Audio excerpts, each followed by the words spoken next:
asking us some whole heap of questions. Valentine's Day. Yeah. Yesterday video with the guy asking Andrew Holdness to start the curfew 1 o'clock on Valentine's Day. 1 o'clock. You know, so that video. No, never said. No. We kind of have no girl, and a lot of people don't have no girl, and he not no money. What? They might beg him to start at 1 o'clock, curfew 1 o'clock on Valentine's. Okay, so 1 o'clock is early enough to cut off Valentine's. So now, Yeah. That was a funny one. That's funny. Good morning. How are you guys this morning? I'm good. I'm good. Hope everybody tuning in is doing great. We're kind of starting late, and it's cause, and I'm sure it's because of Valentine's Day weekend, and these people had to go and dress up and take long to come. I'm sure said that. Listen, with COVID, that's not my understanding of the story. But thank you all for joining us this morning. Never mind what Joe is telling, what story he's telling on us. You know it's not true. But we're happy to be here. Yes, beautiful day. All right, weekend of love. Yeah, it's a weekend of love, right? We're gonna get going. Good morning, everybody. This is Conversation with Leo, Michelle, and Diane on a Saturday morning. We start late. It's like 12 minutes past 10, but it never too late for a show or rain. And I think we have a great lineup for the show this morning. And we have a couple of people coming on. Hopefully we have Althea Hewitt, or singer Althea Hewitt, as this month is Reggae Month, and she's one of those point persons for Reggae Month activities. We have some other person. We have Dr. Amina Meeks coming up to talk about our culture and our roots, all of the good things them. And then we have two beautiful ladies on this morning, Valentine weekend, attorney Michelle Fanger, and Dr. Diana Davis Smith, who I joined this morning because me not understand Valentine's thing. So I want them to tell me, when was it, Michelle and Diana, when was it that you got your first flower for Valentine, the first flower? And do you remember that day? Diana. Flower from who?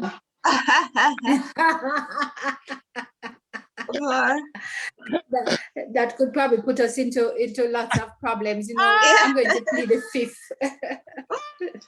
Yeah, because growing up, like with uncles and cousins, they usually just buy you flowers, and I don't know, and we get like a teddy bear, like they sell the teddy bear with a little heart. Oh, okay. So that was. Also, when you are liquor picnic, you get them liquor thing there. Yeah, you have little cousin, your uncle, father, like they show appreciation, like make you understand the meaning of it. Okay. And I still have all of them actually at my house in Jamaica. And the couch, like how back in the day, everybody have their couch full of teddy bears. Yes. Man, full of all those teddy bears. Oh, well, look red today. Very nice. Lord of mercy. I feel kind of shabby. Anyway, today we have the news coming up, so we're gonna read the news, and then we will comment on the news, and then we'll have our guests coming in later on. So prepare for the commentary on the news. All right. Being an educator, I couldn't make this escape me. There was an article in the Jamaica Observer that spoke to criminal factories.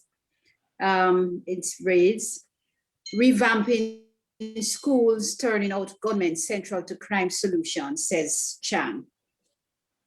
The redemption of several high schools in neglected communities across the island that are literally serving as, quote, factories for gunmen and tributaries for prisons must be front and center of any solution to the country's crime problem as far as National Security Minister Dr. Horace Chang is concerned.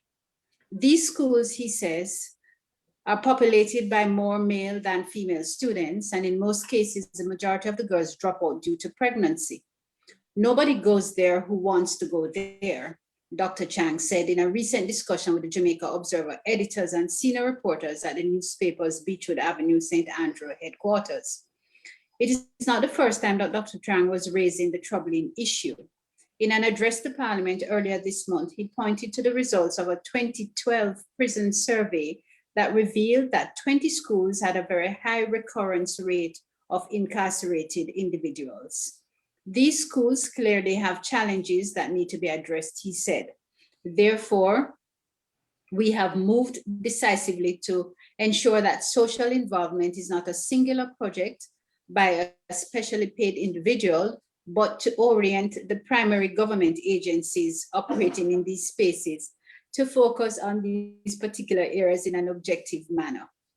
We have identified the communities. We need to know what we are getting in there to do. Should I continue? No, I don't. Oh, you can't talk. It was a lot. That's enough. I mean, and it's unfortunate that we're talking about a manufacturing plant for students who are going to later become gang members. That's unfortunate for us to be talking about that on this weekend. But crime is a problem. What are we going to do? What are we going to do, Diana? Well, you know, I am disturbed by the minister's proclamation. It certainly is not new to us. This is data from 2012. But what is troubling for me in 2021 is that the allotment to the Ministry of Education was cut drastically. And yet you're in the same vein in another arm of government saying, oh, we have these factories still operating. What really have you done? What are the one paragraph that spoke to all these things in a hypothetical way? What is a practical solution? What is it? I was thinking when you were talking, because I was saying from 2012, you did a study and you identified the issue. So from then till now, they've been in government for the last administration and the new administration. Nothing was implemented from then till now. You identified the school. Why did you not put in corrective actions from then to see what will be happening now? So now they come 2021 with the same issue they're identifying. So we're going to wait again another couple of years for them to say it's still the issue. What are they going to do? And I don't like the labeling of this manufacturing plant. I don't like that label. I don't like that either. Because you're labeling these children so early. What do you expect them to be? If you're telling them, okay, you're set up already to be gunman and criminal, what do you think is going to happen? Yeah. You have to start by reconditioning their mind. You can't say, oh, call it that name. You have to change the image. The teachers, everybody have to be involved. They have to give teachers incentives to want to be there. Exactly. And then the news also says that the women, there are more male students on the campus than female because the females are all pregnant. Is that what it says? Yes, well, it says that a lot of them fall out because of pregnancy. But it speaks to a deeper social concern. There clearly are social issues that need to be addressed. And I come back to the position here in 2021 that this problem seemingly still continues. How do you cut the subvention for the Ministry of Education by such a drastic amount, and you're going to spend twice, 3 times that amount on criminal, on security and national security issues? Exactly. This is what they should be using part of that budget to do, to help these areas, instead of increasing this budget and having issues again, like once they audit it, is another issue where is this money missing? They need to start putting it where, so if they correct these issues early, then we won't have these criminal issues now within our community. How do we turn a school like that around? Because I hate to hear manufacture. Yeah, I hate hearing it too. And from our leaders, really. How do we turn a school like that around, Diana? I agree with what Michelle said. First, you're going to have to change the mindset of these individuals within the community and the educators as well. There's no failing school. It is a system that has failed the students that attend that institution. I think that it is imperative for us to recognize what are the skill sets, prepare our students for things that will earn them something. The girls get pregnant because there is some social need that is lacking from them, so they start a relationship. The boys fall out or join these gangs because there is some sort of economic or social benefit that they feel when they get here. What is missing? The family structure. We need to look at the family structure. We need to look at how the communities support the families and then take it from there. I don't know. There's no failing school. Put more vocational institutions. Yeah, that's true. And just to add on one thing, I've seen where they have targeted school. I was trying to remember one school, I think it was in Brownstone, where it was, they labeled it a failing school, but now it's doing exceptionally well, where they put in place a principal who, I guess she looked at the students and what, like skills was best for the children. She implemented, they had counselors and worked along with them. I know the standard increased. So that's, I think, what they need to do. Instead of labeling them, go in, find out, maybe counseling. Even some of the girls that are pregnant, sometimes it's not because they went into a relationship. Most of them were abused. Yes. So you need to step in. So it's like the whole community need to help, but the government first step needs to stop labeling it. We're looking at a young lady here. She says, it's Mary McLaughlin says, internship to students so that students can learn the value of work and financial rewards. I guess that is answering my question. What do we do?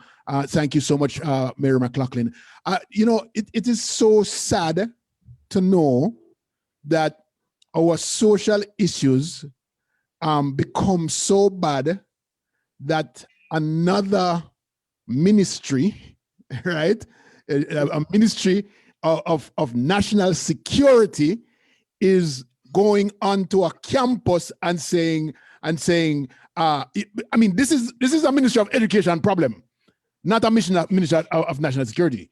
I believe that where we should be focusing our attention now is how can the Ministry of Education, and it shouldn't come up in the Ministry of National Security. Exactly. It's like a blaming game. Security problem, right? Okay, so those social issues need to be taken care of inside. And if someone is saying that it's because the women are pregnant, it sounds like that's a blaming the women. Yeah, they're blaming women. It's a blame game. They blame us all the time. Right, Michelle? They're not. We get the blame for everything. We get raped. We get blamed. How we fall, how we dress. So therefore, the minister or the ministries that are saying these things have no responsibility. It's the women that's yeah. And then they go here. The Minister of Education says it's not our fault. It's another ministry's fault. So it's like a blame game instead of fixing the issue. So instead of wasting time blaming, they need to come to the table and fix the issue. Because I know back in the day, they used to have the cadet. I do see a few students now wearing their Girl Scout, or the brownies. So working along with those to implement certain discipline that will help them. 4-H Club is really active, I know, in my community, where it gives them something to do, some guidance. The hard trust that's available to give skills training. They could go into high schools too, right, and start offering these student options. And for everybody, to be honest. All right. And Leo, going back to what that reader that persons mentioned, the National Youth Service. Remember, back in the days, everybody had an opportunity to serve, to experience it. And I think that we really need to put it in as a required thing. Probably we need to require that all high school students or all students have to do 2 years of military service. We probably need to instill the kind of discipline that we want. But I have to take it back to those schools that they're talking about, because that's in question. I'm very disturbed about pinpointing a school as a manufacturing plant. I mean, I have a problem criminal with factory. A criminal factory. I hate it.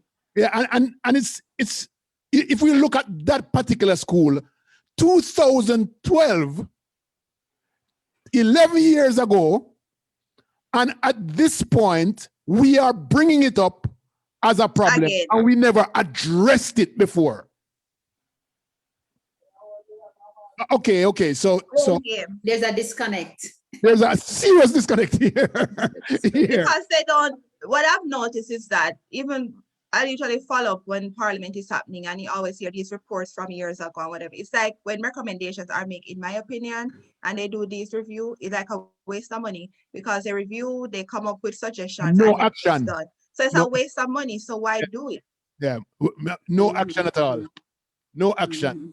Anyway, yeah, that was a good discussion, and you know, what else is on tap, Diana? Because I know that there's some other stuff going on. Well, it's Valentine's weekend. Yeah. That is happening. That is happening big time.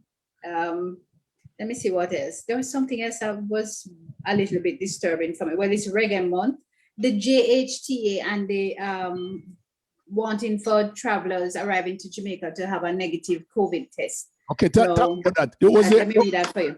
Yes, please. Yes. JHTA wants all travelers arriving in Jamaica to show negative COVID-19 test results.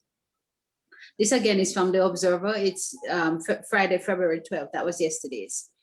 The Jamaica Hotel and Tourist Attraction is calling for all Jamaican and foreign travelers coming into the island to produce a negative COVID-19 test results on arrival and better enforcement of safety protocols across the country. Now, that is a separate conversation. The enforcement of safety protocols across the country. What are the different coming in at the I know, because let me tell you, I went out this morning on the road for about 10 minutes and I drove past so many persons who were without their mask in public space, walking, minding their own business, trying to wipe my windscreen wiper, all of that. These measures are essential if Jamaica is to quell the spread of the disease, a JHTA release quotes President Clifton Rideau.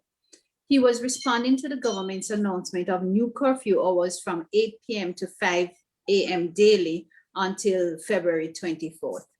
Clearly, he said, the plan is designed to reduce the amount of time for people to congregate. But we have seen where, in spite of curfews, there's a prevailing level of indiscipline that is fueling community spread. Some persons are disregarding curfews. Many are not wearing masks and not observing gathering limits. They are continually taking risks and placing their family, friends, and communities in jeopardy. Quite agreed. No. Let's stop there for a minute. Stop there for two issues that we want to deal with. First of all, help the general public, Diana, to understand curfew, the impact of curfew from 8 p.m. until 5 a.m. Because, I mean, I think there are less people on the road between 8 p.m. and 5 a.m., right? And then, but because the problem is a lot of people on the street in the daytime, in markets, in this, in that, and in the daytime, right? Tell me the impact then of these security issues coming in at 8 p.m. at night versus in the daytime. I don't get it. I like the guy who says 1 o'clock in the daytime. Go ahead. Well, you probably like that guy because you don't want to have to send Michelle and myself flowers and chocolate, but you're not going to escape it. The restrictions for 8 p.m. is really to reduce the traffic and the potential for gathering. Will it really have a positive impact in declining the cases of COVID? No. I don't know, and I can't speak to it. I think that what is needed more than anything is an enforcement of the regulations and the protocols. So during the daytime, the taxi man and all the people on the road must wear their mask. Enforce that. Making me out there run up and down free without mask and passing on this thing is neither here nor there, sending me home at 8 o'clock. I don't spread it during the daytime. That's my point. Go ahead, Michelle. That's what I'm thinking. Like, because now you know they're having a lot of clusters right. at certain jobs, even the Ministry of sports or whatever. They just had a cluster. Yes. You said gender, yes. So I think what's more important is that instead of having the prime minister need to put in place a mandate that says to stay at home and work, because a lot of the issues are people going into work and carrying in the virus there. And also, I don't think the curfew will help so late because they have to control what people do during the day. 'Cause even when they notice it's getting close to curfew, people are rushing, packing into vehicles, they're not wearing their masks. So it's not really helping. So if you're not essential, I don't think you should leave your home to go to work, but work at home. I see they're trying to open up schools, the face-to-face. At this point, I don't think they should be doing that. They should cut back on that right now to get it under control until they get the vaccine. And the first thing you mentioned about the negative test, I thought it was always a requirement. Because I know No, it's not a requirement. It's not a requirement for persons arriving. Not on the I day thought of. so too. Well, they wanted you to provide it 3 days in advance, but now they want you to have it on the day that you arrive. So you have to take the test They at the airport. They have a stamp line. But no, Michelle, going back to Michelle's point, Leo, you can come in without a negative COVID result, whether 3 days, 5 days, or whatever. Oh, I did not know But you will that. be subjected to quarantine for 14 days. Right. So that is where the hiccup is, because you come in and you don't have to show any activities, and you just go down to your yard, drop off your bag, and go about your business. Yeah, because the person, not to cut you off, but because the person in our community, I guess because she knows my mom, she's a former student, she heads it for Trelawney. But you have to give the test, and then you have to stay in for 14 days with a negative. And you can't just drop off your bag. But Send people at your house. No. Yes, Not and she can always send people to your house, because every day when you live in a space where them can come in and you answer your phone and say, yes, I'm at home. Mm-hmm. So Diana, what are the numbers for the visitors coming in with COVID? What because I saw a report recently where the numbers have been way down but it's the community spread that is really taking front and center. I have not seen any data that breaks it out as to what are the numbers for instances coming in. I have not looked at that. I don't know if it exists. But if persons are coming and going into the hotel sector and staying there and it gets spread from there, I don't know that we're going to be able to track the numbers from how many tourists brought this thing in and contributed to the instances in my community up in Upper St. James. Okay, well, let me quote some numbers here. Let me see. Oh, I don't see the numbers coming in. I just have the totals in Jamaica. Total cases, 18,527. That's like United States. I'm just kidding. I'm kidding. That's just a lot of numbers from Jamaica, right? All right. But we have 12,000 recovered, 12,504 recovered, 368 deaths of COVID in our country. But this week, this past week has been some really big numbers, 400, 368 each day. And that was kind of crazy. Yes, those numbers really kind of throw us off, and it's not surprising that the Prime Minister reacted in this way to tighten the curfew hours. But what is interesting is the positivity rate that we're spreading at about 25%. So for every X number, it's so the numbers, we need to look deep into the numbers. When you have 290 in one day, when you test 1,497 and you get 290, you're talking a significant portion. Now let us juxtapose that to the wider thing. It's 25%. Yes, that's huge. And then, Leo, what scares me then is that we're being told that 16% of the country will get a vaccine. I need somebody to file for me. Well, who's on the priority list? The aged? I don't know. I haven't seen the breakout and the parameters yet, but I have my own guess as to who's on the priority list. All right, so I'm gonna get back to Michelle's one of Michelle's comments. She says that we should think about working from home, and I don't know how possible that is, because for economic reasons, one, we don't have the kind of connectivity to work from home. Two, a lot of the work that's being done are really manual and required to be in a particular space to do this kind of stuff, right? So I understand some of our civil servants who have connectivity in a Kingston and Montego Bay and so forth, but not everybody can afford to be at home and work.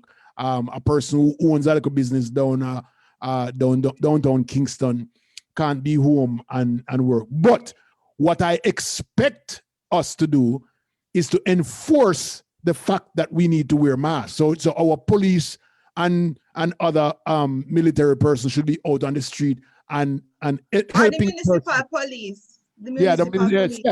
Should be out helping us to make sure that we wear our.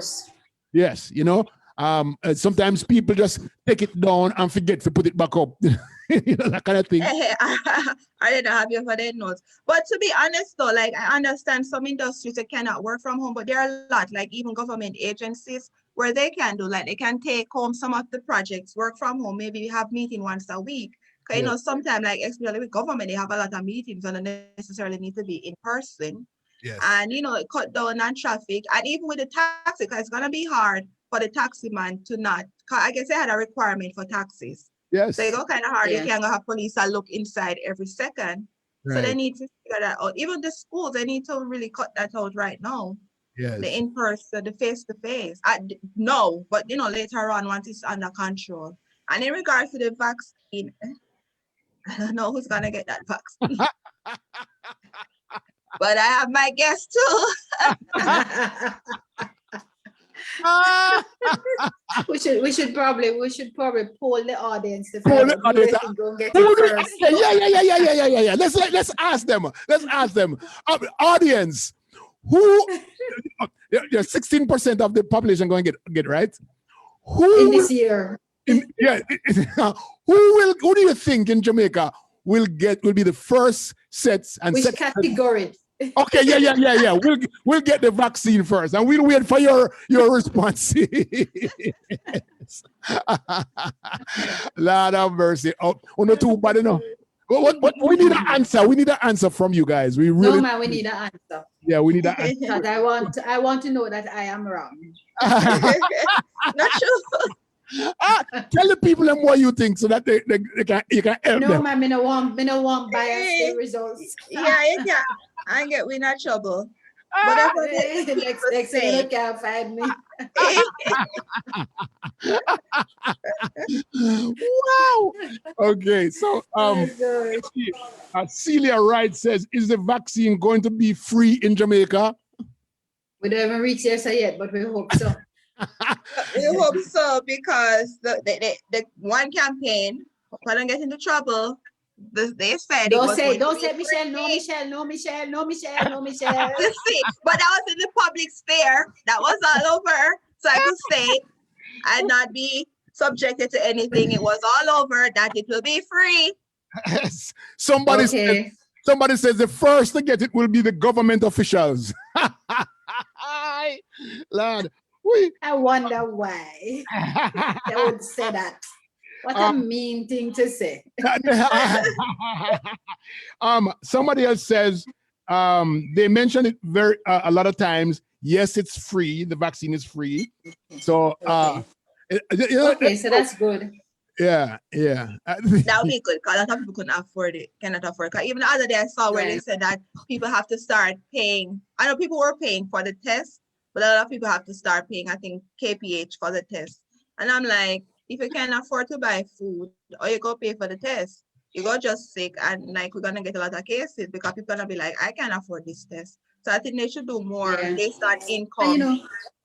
I agree with you, Michelle. And for me, it's alarming because when you look at the promotion around this whole thing, $422 million allotted for this promotion thing. And then you're going to say, I must pay for a test.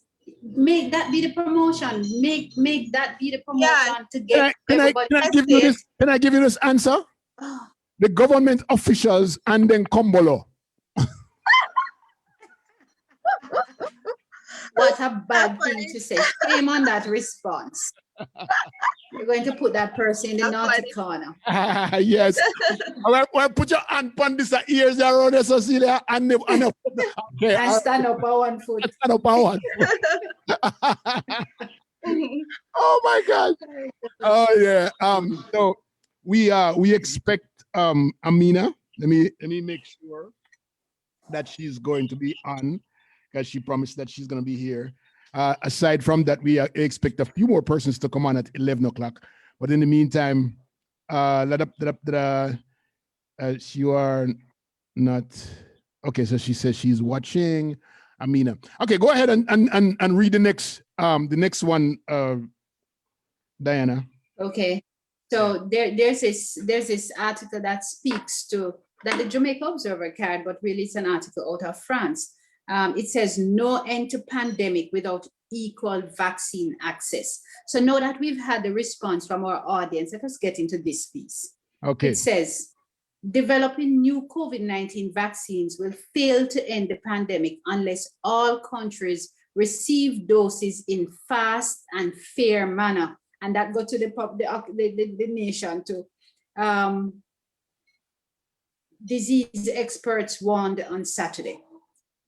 As several nations consider implementing vaccine passports when international travel resumes, the authors of an open letter published in the Lancet Medical Journal said vaccine stockpiling in wealthier countries could only prolong the global health emergency. Yeah. Let's talk about that passport. Tell me about yes. the tell me about the passport. Yes. I want to understand. Does it mean countries that are contemplating that you can, but when you say that you need to have a negative test, it's equivalent to having a passport. So does it mean that when you have the passport you can't get COVID? Is that what I mean? No, like you've already got the vaccine. I mean, help me out here. Well, I want everybody to understand what we're talking about on the show. I think it means that you're going to get the vaccine. You know, like when you get your immunization card, it's like an immunization card. So you're going to have to provide proof that you got the vaccine in some countries to enter into their country. But the vaccine does not say that it's going to protect you from the COVID because of the variants, the various variants, right? That's true. But I think you're still going to have to get tested. But that would help too, showing that you got the vaccine for the likelihood of you, carrying it. I think it's a good thing. Yeah. Especially for those traveling. I remember it traveled. Yeah, because I remember it traveled because people were all over the world going and not staying put. So I think it's a good thing. Maybe some will just stay. I will gladly take. I thought about it the other day and say to travel, but I want to know Jamaican requirement after you get the vaccine to see if you will still have to quarantine and all that stuff. But it would weigh on me taking the vaccine to travel to Jamaica and not have to be sitting for 14 days. Because what am I doing in Jamaica for 14 days, Yeah. But there's a way that you can come to Jamaica with your negative I don't test, like it, the business. and then say you're coming, if you're coming for business and you can evidence that you're traveling for business. Right. Yeah. I don't like then you that. get a shorter quarantine period and turn around. I don't like that because I think you're still spreading because you have people traveling and spreading it. So I don't like that business exception. Well, so America is supposed to roll out based on Dr. Fauci, right? Or Fauci, right? Yeah. So we're rolling out a vaccine for the entire nation by April 1, right? All right. So it was purchased. So make sure somebody filed for me. Somebody filed for me. Yes, make sure anybody looking at America. Yes. Make sure you're in America by April 1. So that everybody, because I think America going lock down after that. Nobody can come in and nobody can go. But right now you have to quarantine. Leo, that's scary. Michelle, you have to go come quick. Of course. Come now, come to Jamaica and go back. Somebody have to file for me quick, so me can go. So here goes. Nadine says, vaccines will help, but this will be like the flu. New shots every year won't prevent you from getting it, but will reduce the serious complications if you have. Okay, that's great. That's great. Thank you so much, Nadine. Oh my God. I'm so happy with how responsive the audience is on this matter. It really is encouraging for us. But the bigger picture in the message about no end to pandemic without equal vaccine access is critical. The US can afford to provide the vaccination for their entire population by April, let us say even May, Jamaica is considering a 16% vaccination of population by the end of the year. When will we ever catch up with the rest of with the entire population? Well, At that rate. What I just said a while ago is that America is going to lock down, because if it's just 16% and for the rest of the year, right, then we are going to United States going to be still having people come in, Yeah. you know, potential vaccine from Jamaica or any other part of the world, and that can be some problematic. Only the 16% can travel. Yeah, if it's a requirement. But I see where other countries were. I don't know where Jamaica fell on that, because I was trying to read up to see what happened. I see where India donated to Barbados and other Caribbean islands, and they were distributing. And I see where Russia was trying to donate vaccines. And I know that Jamaica was not accepting any. I don't really know the background of it. I'm not knowledgeable as to why. But I know that a lot of these countries, major countries, are going to try to assist other countries. Barbados accepted it, and I forgot the other 3 islands. Well, there's a country that took it, and then it didn't work. Antigua. And then they said, no, we're not using it anymore. It was an African country. I forgot which African country. That didn't work. Yeah, South they said Africa. it didn't work. And so now they're doing the they're taking the Johnson & Johnson. Johnson. And that thing is that even they're now doing Johnson & Johnson. No, it was a Johnson & Johnson that I think, India wanted to do their own testing on the Johnson & Johnson. Johnson, and they said, no, we already did the testing. You don't need to do it. And then I think it was Johnson and India. It's not Pfizer. I think it was Johnson & Johnson. Correct me if I'm wrong, anybody listen. And India was like, okay, we won't take it since we can't do our own testing. Because, different people, different body, different, work differently. Because it was not working in South Africa at all. And I guess they got the wrong one. Yeah. But did you see that video? I always see videos now. On TikTok, like they went to some African area with the children in the high school.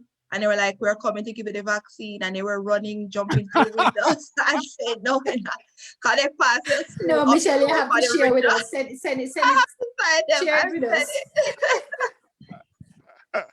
God, it was so funny. Oh, I saw a TikTok video where these 2 guys walking out of the house, and one takes out his mask to put on, and he says to the other one, put on a mask. He just push up his mouth and folds it over and said, but me have my mask. That was it. He just fold over my mouth. As they talk about the mask, I'm not sure if you saw where they said no, that they require that everybody should wear 2 masks. Yes. Instead of 1. Yes. For 92% safer. Yeah. 92% safer. I can't even breathe with 1, so I don't know about it. To wear the blue mask under a cloth mask. Okay. Because I wear the cloth one. Right. Okay. So Michelle, this week, I wear your mask, Michelle. You sent me a free mask. Yes. I give mask. Anybody want a mask? Call Michelle. Yes. Call Michelle. Anybody want a mask? Call Michelle. Anyway. Michelle produced masks. She sent me one free mask. Hey, there you go. See? I want my own mask. All right. And so you just put the blue one under that. So Michelle, here's what worked for me, because I was having problems breathing in it, because it was sitting on my nose. I'm my nose straight, and I don't want my nose to get flat. Right? Yeah. And so it was sitting on my nose. And then this week, a good friend of mine came over. I saw her in the supermarket, and she was giving away a little plastic insert.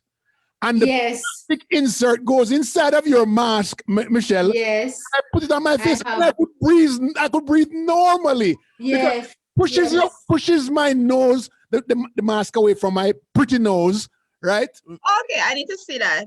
Oh, yeah. You have it next to you? I'll send it to you. I'll send a picture of it to you, because I think it's ready for sale on. There it is. Oh, okay. That's it. Yes. Okay, I can get one. It works. So I wear it under and it makes the breathing and everything so much easier. So I'm selling it. And it, yes, sell it to Michelle. Yes. But it also forms my beautiful nose, right? So that it does not. Yeah. Oh my God. That's really so helpful, and I'm thinking that it will help the children as well. You know, yeah, man, it helps a lot. It's it really does my side hustle. Yes. So Patricia laughing. About my pretty nose. You know, this week Michelle and I got into a big argument, right? And this is not on the news. Mm-hmm. I said to Michelle, in order for crime, okay, first of all, don't expect crime to go down to zero, right? Because crime is a natural phenomena that happens forever in our lives and beyond, okay? In any society. In any society. However, crime is rated so high in Jamaica that, you know, their butt sticks out. When you are excessive in something, your butt sticks out. And so I saw a statistics earlier where Jamaica was ahead in all the Caribbean and Americas and the Americas, right? Jamaica was ahead.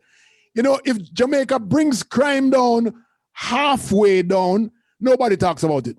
Everybody, you know, everything is so, but it's so high, it sticks out.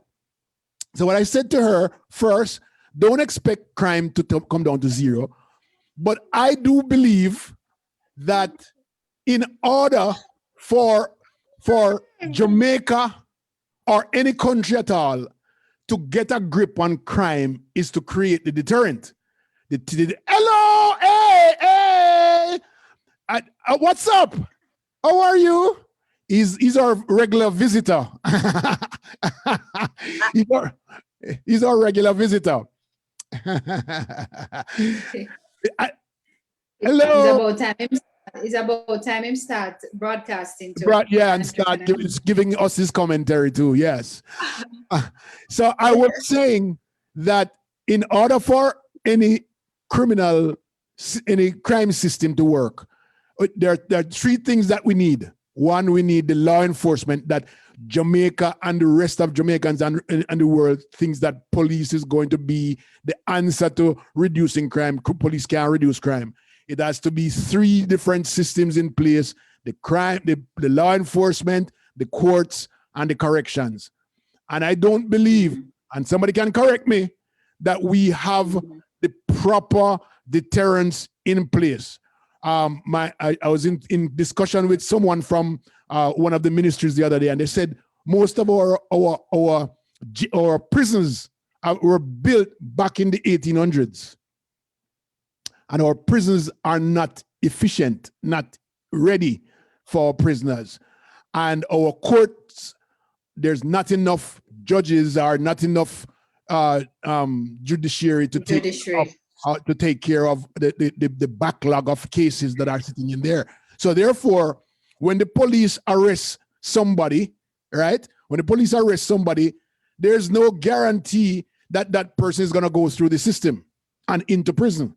You know, there's always something happening that will prevent them from going. So people, the crime bosses, not the crime bosses, the criminals know that they're not going to go to prison, or the deterrent is not strong enough for them to you know, and so they commit crime, continue to commit crime, because the potential is that the possibility is that they're going to go back on the streets very soon. Tell me about that. So you and Michelle were arguing about that? Yes. We were having a conversation. Arguing is such a strong word. But tell us we want more prison as deterrent. I don't agree. No. It's not the answer. I don't agree. Prison is not the answer. More prison is not the answer. We need to figure out why. We said prison, court, judiciary, and the law enforcement together. That's what we said. With Jamaica, the first and most important thing with Jamaica is that they need to review all those laws on the book and make the necessary changes. Is that going to happen? they need to do it, because the thing is that, as you see, a lot of people are being detained, not being charged. They're violating a lot of their rights, and then they come out, then they become hardened criminals, especially with what you see with the detention of a lot of the younger children. I believe I sent you the article where there were a lot of teenagers that were detained, and then they were released. What do you think gonna come of them? You got think they go turn pastor, doctor? What do you think gonna become of them? They're gonna be criminals, right? They're gonna go back.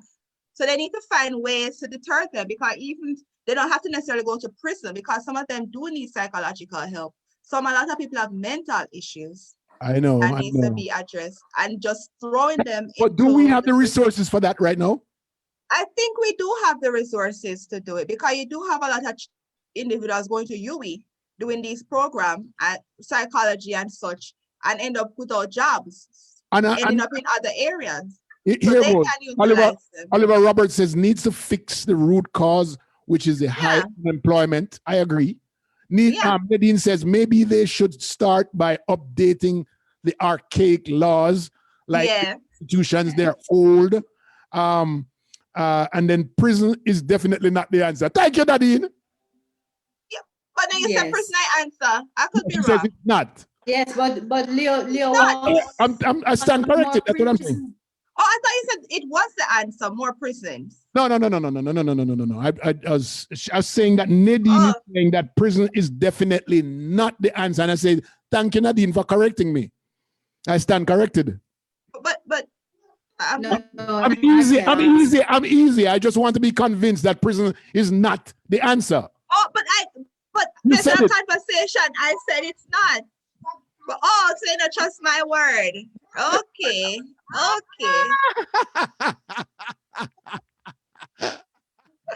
Michelle, he wanted for your words to be endorsed otherwise. So now he has his endorsement that you are indeed correct. You know, when people come from the poor side of society, they really understand what's going on, and they hindrance. Hold on. As I'm getting there, I forgot where I'm coming from. I thought you said upskill. No, I'm getting there. My family come from a farming community. We're on a St. James back. We're going, but I would never forget where I'm coming from. Love her. All my family and friends I see when I visit Jamaica, and I sit with them and hear about their problems. Sorry, my son is asking for pancake. I'm coming Patty, you mean him asking Patty? He can't be no pancake Patty. Yeah, but that's the thing, like a lot of people, when they believe they have elevated, they forget what's happening in their community and try to figure out ways how to help. Because by guiding people will help to solve that same crime problem that's plaguing our community, that our parents are. Exactly, and those failing institutions, factories that they're referencing. Yes. Yeah. Yes.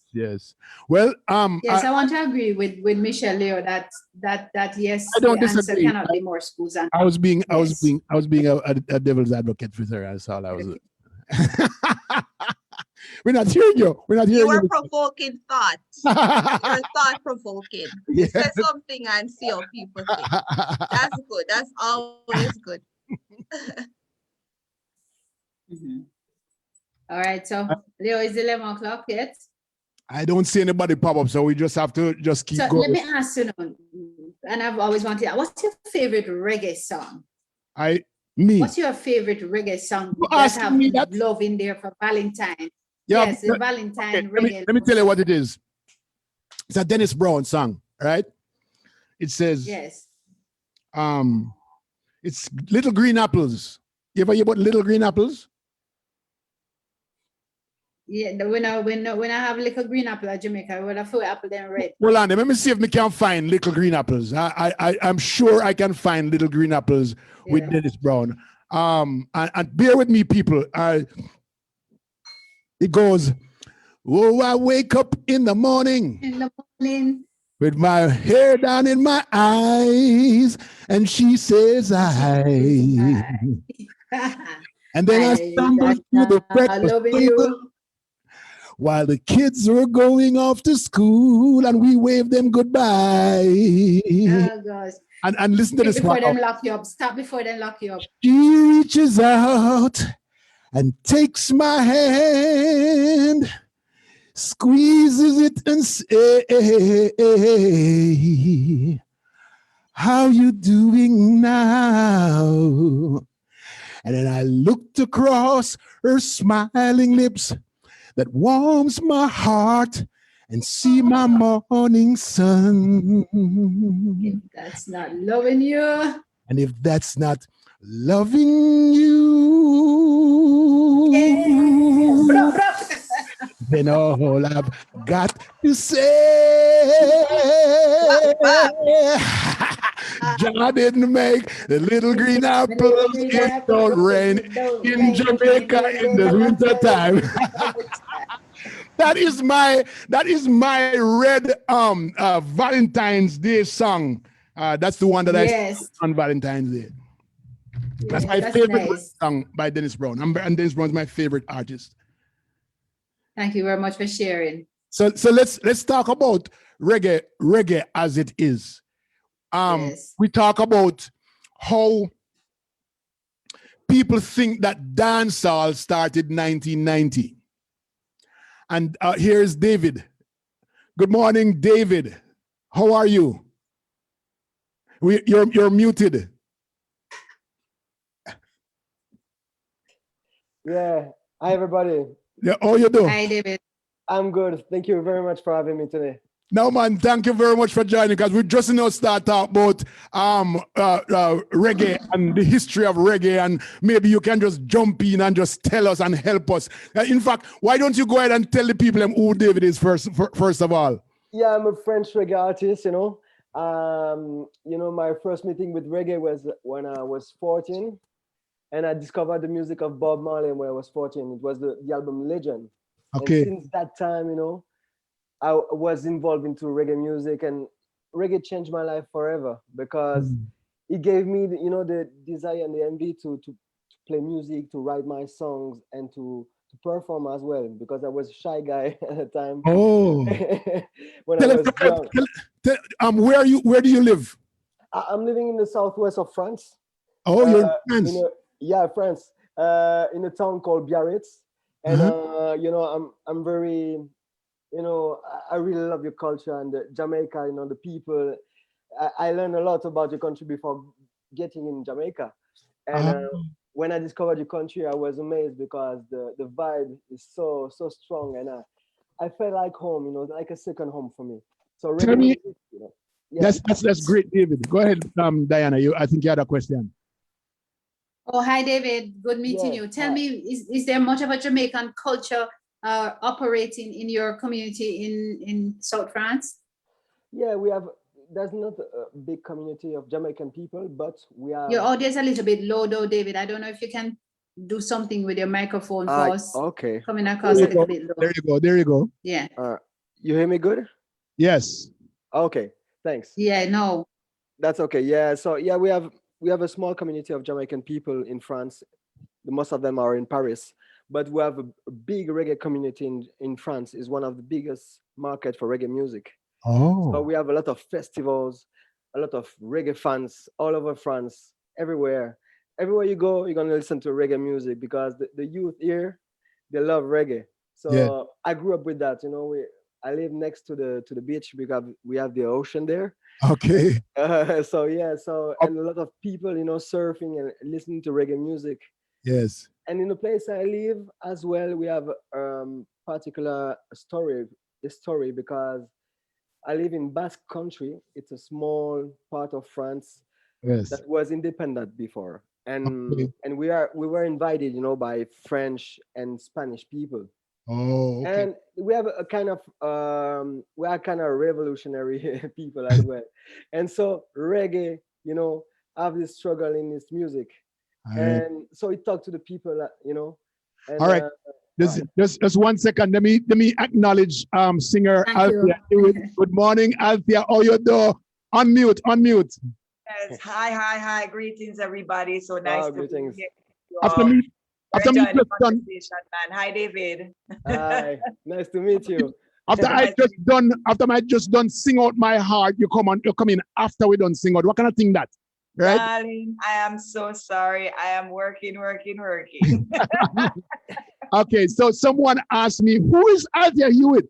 I said, a fool, me not answer the question. Me not answer that question. Because, I'm supposed to answer a question about who Althea Hewitt is. So tell us anyway, tell the people anyway. Althea Hewitt as a singer, songwriter, producer. I have my own studio at home. I do harmonies. I do vocal consultancy work. I'm trying to get into the engineering part of it more in the background, but I'm also on the forefront as a world singer because I don't just do reggae, being a reggae artist, but I also do R&B and I do jazz. So that is me in a nutshell. So let me introduce the people you'll be talking to today, right? The first person we have attorney Michelle Fanger. She's in North Florida somewhere. And then we have Dr. Diana Davis, and she is in Jamaica. She's the president of a university down there in Jamaica. And me, Leo Gilling, everybody know who I am. So David, Althea, I'm going to come back to you a little bit, right? But there's something that I want to ask you. But David, I want you to tell me, what is your relationship with reggae music?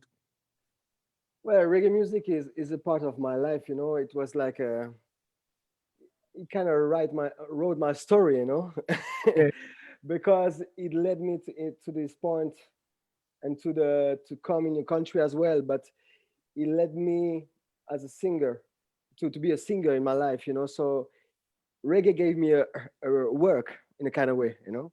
Okay. So I love reggae, and this is the music that every day makes me happy and give me the positive vibe to face reality and to learn about reality as well, because through reggae music you can learn a lot of things, you know. It's like the news. Bob Marley was saying that, you know, it's like the newspaper, but something that you don't read in a book. So reggae music is a lot of things for me. Can you share one of your songs with us? Yeah. What kind of song? Yeah, I'm gonna sing you this one. Okay. This is all proud. It's like a tribute to Bob and this story about reggae music. Okay. Here I am, a little young boy, living as a babe alone. I've just turned 14 years young enough to hear the call. I grew up in a French town by the name of Bayonne, but I heard from Trenchtown the voice of a lion roar. Yes, on Hope Road I live. I found a way to reach the sun. Yes, on Hope Road I live. This is my direction, yeah.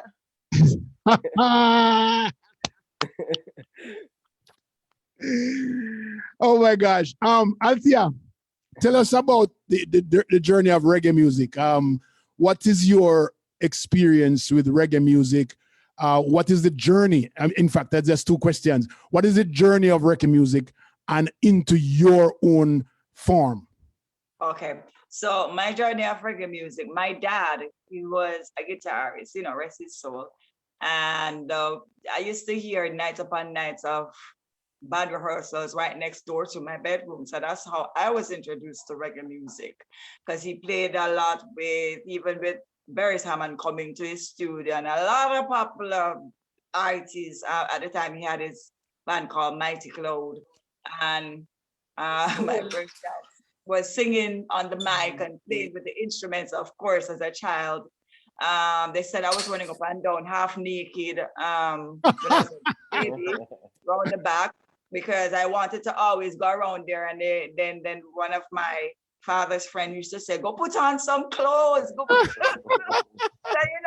little things like that. I was introduced to it quite early, and I stepped out of Camperdown High School saying, yes, I'm going to be a singer. And the story behind that, my aunt said to me, what did you want to do for your career? And she, I said, I want to be a singer. So she said, you have to go to high school to be a singer, back in the day, the old time thing, because, right. In Jamaica, we never thought the arts as a career. Right. And that's one of the things we have to keep pushing and saying, hey, people, we can earn a lot of money from this. Let's build a foundation. Let's step off from that. And so I'm so happy that the government is getting so involved in it right now. Kudos to Babsy Grange, the Minister of, Culture and all these other titles that she holds. And my journey took me to doing solo. I went into competitions, and I went into a group called 4th Street Sister, which is 4 girls, and we were ruling the North Coast. We were singing and dancing and wearing whites, and it was fabulous. And then I stepped out of that and did solo. My first tour was with Bushman. He was Europe, and we actually, when he was talking about the beach and stuff. Yes. We were on that side. Yes, David, we were on that side because we actually ended up, it was such a hot time that we ended up on the beach, and we walked in the water, and we changed in the tent, and it was really hot that summer, man. It was like 2003.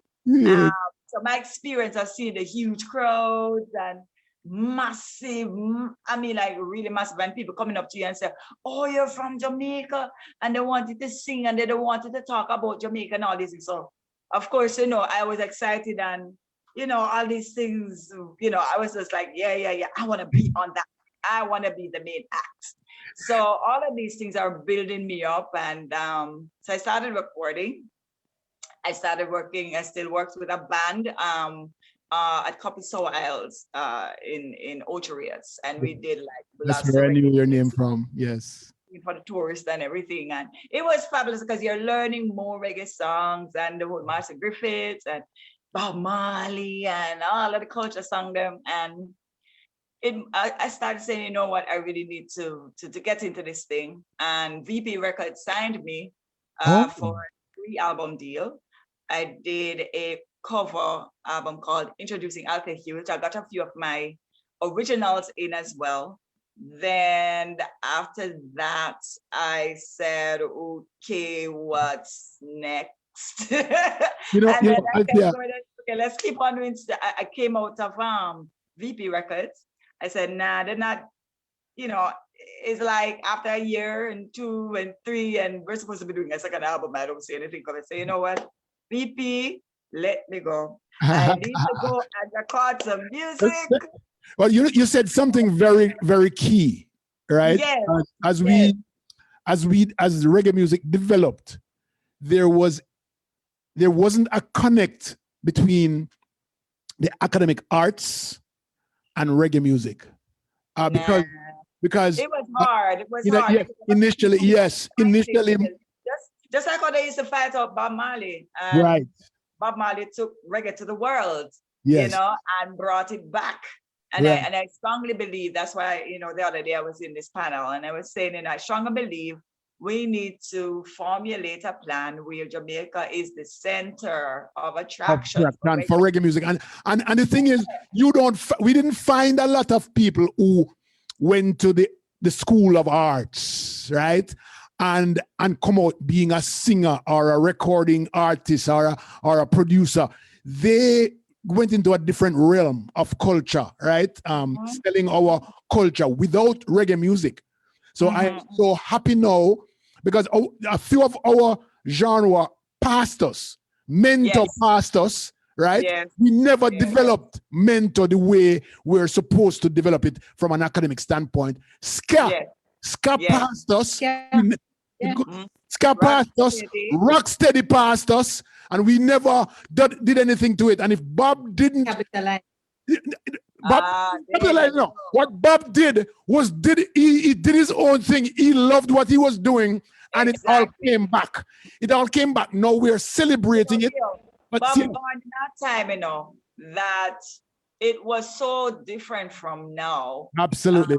He had that opportunity to bond with the Wailers, and they took it to the world with the help of, what's the gentleman's name again? I know you know who I'm talking about, who invested his time. Oh, Blackwood? His time and his money. Yes. Yeah, man. got it on the road, man. He got it on the road. So kudos to him, because if it wasn't for him, we probably wouldn't even know about Bob Marley. So there's a lot of that happen. If you don't have investors and all of that to push you and put you out there as an independent, it's very hard for me because it's my pockets coming out of. Thank God recently I have an investor. So I'm very happy. I have a manager, I have a team going. So, you know, I so look forward to stepping off from what I've been building so far. David, you were going to say something. Yes, you know, it was about, you know, the fact that Bob developed reggae music through the world. That's true, because I'm like a son of Bob Marley in kind of way. Because if there was not Bob Marley that developed that music, Oh, they're still a little bit low though. I won't be here, you know. Bring your audio up. Bring your audio up. Sorry. I'm sorry. Yeah, I don't know why it's happening. But yeah, I'm really, I really agree with what you said. Yes, it's true. Althea. So yeah, I agree. Yeah. What part of the genre do you associate your music with? Is that culture, dancehall? What's your segment? For me, this is roots reggae music. Roots Yes, reggae. yeah. Sometimes new roots, but you can call it whatever. But this is roots music. I love that. And you know, in Europe, and I think all over the world too, most of the people listen to roots reggae music. And I was a little bit surprised when I was in Jamaica. I was surprised because this was not the main genre that you're listening to. So I was surprised, really surprised. This is not the same kind of reggae that you hear. That's why we were talking about it in the panel and saying that dance hall being the driving force and the investment is going there. So everybody's going to turn to that because of money. So that is what is happening with dance hall, because it's a popular thing right now.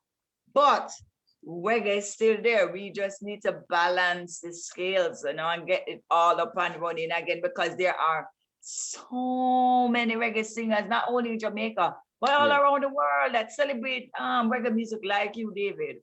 Yeah, true.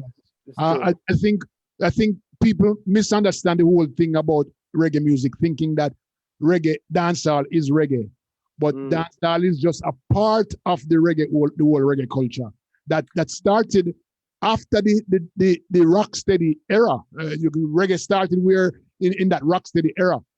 People like Dennis Brown and Alton Ellis, these guys are coming out of that the birth of reggae music. And they were all in the ska era too. But Bob Marley had a lot of ska songs.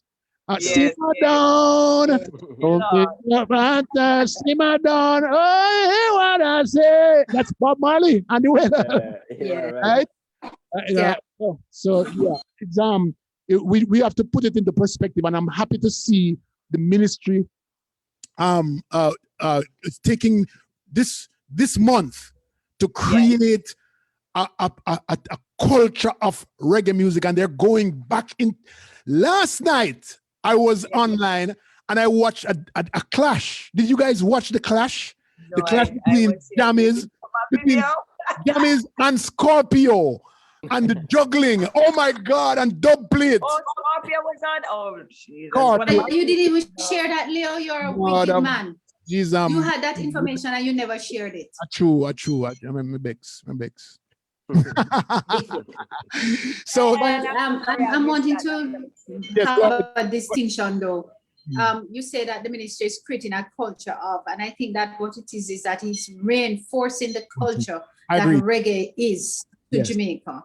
I think that we have allowed ourselves as a developing country to be impacted so much by the pops and the rock and roll and the country and western, and we have not realized that it is our culture of music that has contributed significantly to the pop. Yes, that is so popular. Truly, we're not to make that escape us. Truly. You were gonna say? Okay, no, but I totally agree. It's a reinforcement. I love the Reggae Month idea, and I've seen how they have taken some of the older artists, bring big youth, all of these guys, the Eptones, all of these guys, and put them on stage for us to see who they are. Last night I watched Ernest Smith with Yeah. a different type of reggae music where we laugh at ourselves. You know, reggae. What's his name? Must be a dopey Aragon man. Yeah, man, you're right, man. We're laughing at ourselves, you know. So we're so it's good to hear David's type of song that's coming out, so that Yeah. we're creating, become more creative. You call it what did you call it again, David? Your style?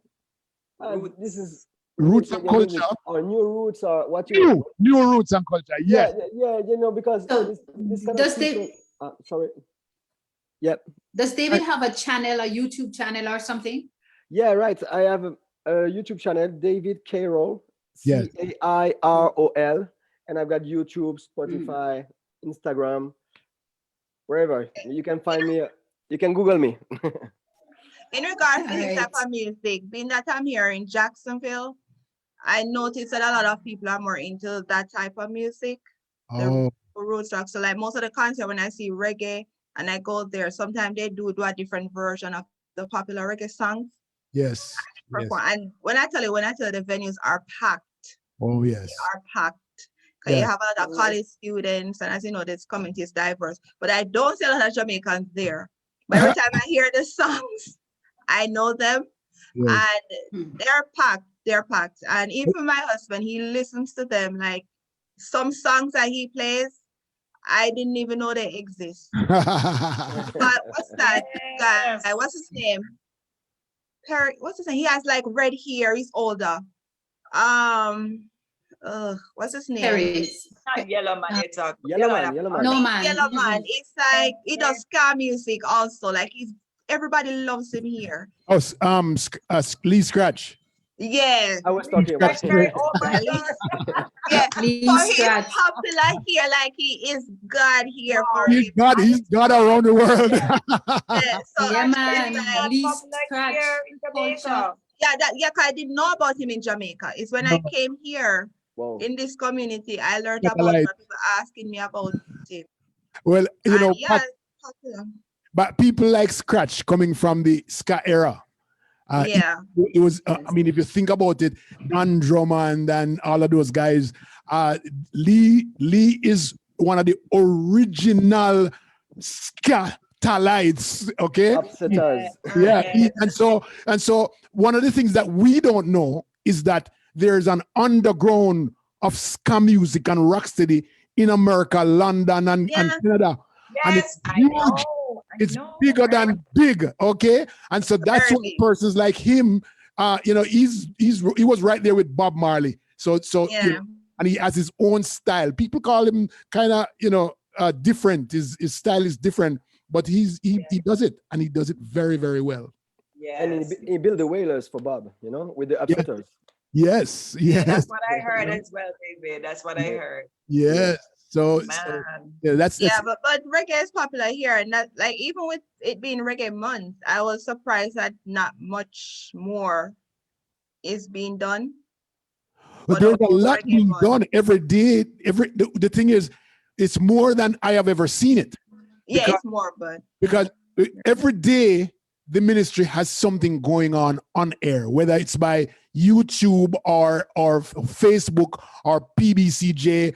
Their sites are packed with entertainment of reggae music going on. The one thing that I don't see is reggaeton, which is an offshoot of reggae in the Hispanic Hispanic, market. yeah. But it is just reggae all over in a faster way. But as I said earlier, you know, Leo, Yes. you know, after reggae has traveled so far and wide, there Yes. are a lot of people doing reggae music in Africa, Yeah, in Japan. all over the world. all over the globe. But you know, it would be nice to, you know, this is a great opportunity right now with Yeah. this whole internet online platform. it'd be nice to have a concert with all these different people, you know, From selected. the different worlds, yes. That would be a great concept because it's online now. So hey, we need to Hey, combine David, our efforts. David, have you performed yet for this month for reggaeton? I'm sure. In Jamaica. For Reggae Month, well, yes. Have you performed yet? Me? In any one of the Yes. Yeah. All right. I performed last year at the Dennis Brown show. You know, Okay. it was amazing for me. I did a lot of gigs. It was but the biggest one was Dennis Brown show. I was amazed, you know, to get there and to be surrounded by these legends, you know, because there was, like you said, Big Youth was there, Freddie McGregor, Yes. Richard Stephen, Julian Marley. So I was wow, and it was Yes. amazing. This, you know, the crowd was packed, you know, Yes. David, Ocean Boulevard, and it was I was wow. on the one last year, David. What? You I were was there, on you out there? Yeah. Oh. You were Althea, there? I am Yeah. going to put you on the spot. I love put people on the Wow. spot. You know what they just did a while ago to me? They asked me what is my favorite song for Valentine's Day, and they pushed me to sing it. Okay, so I am going to It's put a hard that push. Oh, it's not a problem. Okay, which song is your favorite song for Valentine's? And we need you to sing it, and we need David to do it to do his too. So Ready? we'll ask David You after. ready? Yes, we're ready. Yeah. Crazy from the get-go, neither one of us knew why. Didn't do nothing overnight, cause love like this takes some time. And people saw it off as a phase, say they can't see that now from top to bottom. They see that we did that, but it's a true that, oh, we've been through it, and we got this. See, baby, we've been too strong for too long, yeah. Oh, I'm waiting up until you get home. Yeah. Whoa. Anybody who said I love you know just what I feel. Too hard to fake it. Nothing can replace it. Call the radio with you. Just can't be without you, baby. All right, so that's Wow. Oh, that's so beautiful. Yeah. But anybody ever tell you? Fabulous. Has anyone ever told you, Althea, Yes. that you are the new Dionne Warwick?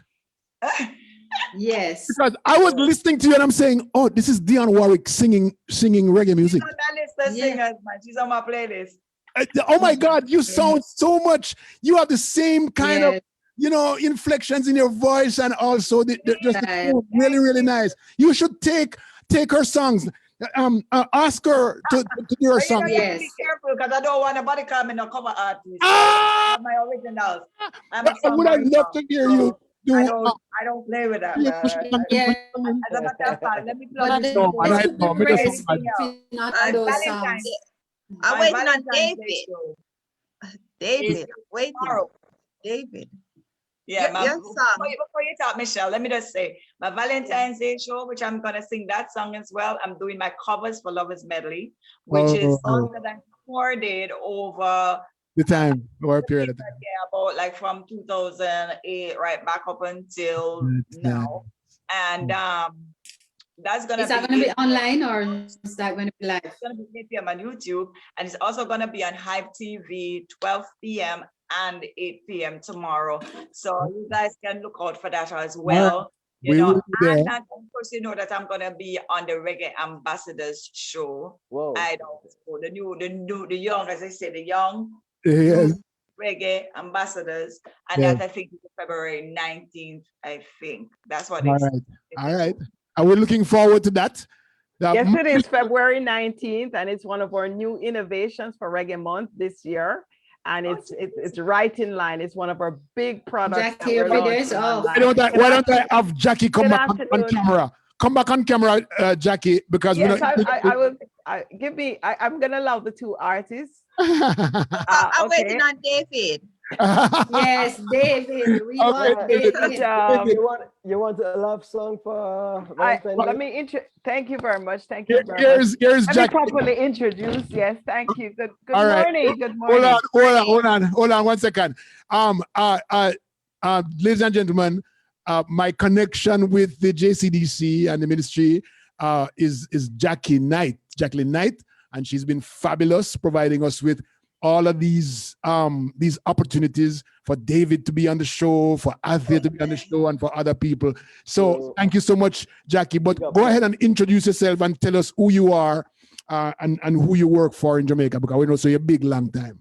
So we're not hearing David first? Yes, we're here, David. We just want, since she's here, we just want to. Okay. I would just give you a synopsis and then I turn it over to David. Okay, good. The two artists are on the show before the other organizers join us. All right. Thank you very much for having me on the show this morning.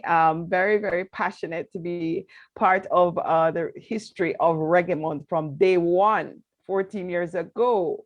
When it all started with the Marley family. So I'm very, very excited to be part of this journey as a marketing, PR, public relations, and business development concept who was integral in the concept of Reggae Month.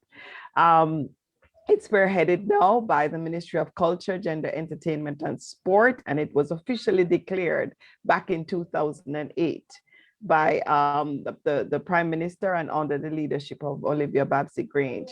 So that's part of the history, part of the journey. A number of partners that have been part of Reggae Month includes the Jamaica Reggae Industry Association, the Jamaica Association of Villas, Vintage Artists and Affiliates, and the chairman should be joining you shortly. That's Frankie Campbell.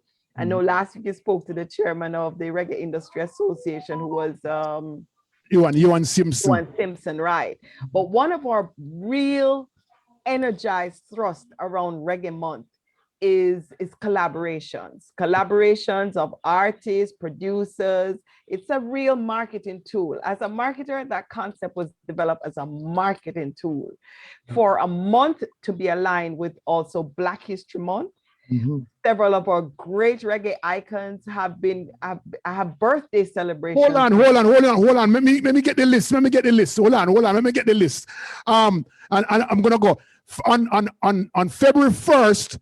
Dennis Emmanuel Brown. Absolutely. February 2nd, Bim Sherman. You remember Bim Sherman? I didn't even know that. Thank you. I'm gonna write that down. Bim Sherman. On February 3rd, Sugar and Sean Kingston. Really? Right? Yes. On February 5th, Ikaya. February 6th, there are 4 great singers on February 6th. There's Bob Marley, Bunny Ruggs, Derek and Harriet, and Spanner Banner. Spanner Banner, yes. 9th, on the 9th, we have Ja Vinci. On the 10th, Smiley Culture. On February 12th, Chino McGregor and Cutty Ranks. Listen to me. You need to email that to me. That's a big story. I was cussed out last week. That's why I'm going over it. I'm writing, but I can't. I had no idea it was so many. On February 14th, Christopher Martin. On February 15th, Teflon and Ali Campbell. On February 17th, we have Cali P, Tiana, Bruce Ruffing. Okay, on February 19th, Bob Andy and Horace Andy. 2 Andys on the same day. All right. On February 20th, Rihanna. 21st, Rankin Roger and Sophia George. You remember Sophia George? February 22nd. Yes, Danique, Raspenko. We also have Carlene Davis on the 23rd. 24th, Cecile and Baby Sham. Oh, cute. Right? And then the 25th, Melokens. 26th, Kimani Marley on the 26th. And on the 27th, Sophia Squire. So we have a plethora of artists. A whole host of them were born on February. And it makes so much sense because the 2 big artists on that day in this month were Dennis Brown and Marley, and all of a sudden these other guys pop up. It's really big. Listen, please email me that list because every time I talk about you have just given me more. I'm a publicist. Yes, okay? So you gotta understand that. I just thought it was 3 big artists. Last week I sent a partial list out on my email list, and I got from Buju Banton's manager said, listen, man, you know, include this artist here. So Are you serious? Oh my gosh, that's yes. amazing. So I think you did pretty good. Thank you so much, Jackie. Yes, David, yes. your time now, David. But I just wanted to tell you how David is in the picture. He's all the way from France. Yes. And I met him last year as part of Reggae Month. So he'll tell you the story. But it's for me, it's one of the most powerful stories that connects the dot with why Reggae Month is global and not limited to Jamaica, because you have artists from all over the world that are inspired by this great Jamaican product. We are like the Mecca. You know, when you're going to people said, okay, South Africa, you know, you gotta go to Africa, or you got to go to Jerusalem. Japan, Okay. dance hall, you know, that kind of thing. So this is the home. So every artist that has been inspired by this great Jamaican music, or that we're the birthplace, we want them to come at some point in their career. They need to come a yard and meet the artist, come to the home and rub with the people. And he got the biggest breakthrough. Listen to his story. Sherry South says, big up to Babsy Grange doing an amazing job. Yes, she is. We love that. We love what she's doing. She does do a good job. Doing a wonderful job with our culture. Absolutely fabulous job with our culture. And so, yes. Is it time now to introduce? Can we introduce David for him to sing his? Well, I want to big up, you know, Jackie, because she's the one that found me, you know, in a small gig at the Land Market, you know, next to Oak Road. And she saw me on stage, and she went to me and said, well, where are you from? And I told her my story, you know, and she said to me, you want to play at, it was another Reggae Month gig, you know, and I was like, is she serious? and so we kept in touch, and one day she said, well, maybe you're gonna play at Dennis Brown show. I said, wow. You know, I couldn't believe my eyes, you know, when I received her text. It was amazing. So yeah, the first time I came in Jamaica, I just tell you. And I just want to add to that Dennis Brown story. That is the most sought after, in addition to the Marley, for Reggae Month, sought after show. Okay, to get on that show is like trying to get on Reggae Song Fest, and you got to be booked a year in advance. That's not easy at all. Why did he got on? That show was locked solid. So it's still a miracle how he got on. So I'm happy for it. All right, great. The only international artist to have been on the show. Oh my gosh, we have so many. Now I hope next year I'm really blessed. Give us a chance. Bring on. Thank you so much. You know. Okay, should I turn on my lighter? Yes. Oh yeah. But I said to David, but David, tell him, because we could be talking about a superstar, reggae star, you know, right? You know, there. can we just hear David? I'm just wanting to hear David. Michelle, am I speaking for you when I say I want to hear David? Okay, girls. I'm gonna sing for you, girls.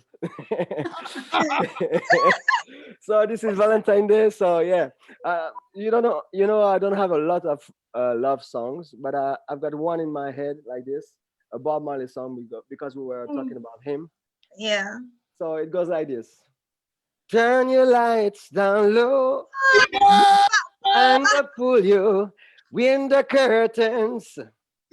Oh, let the moon come shining into our life again.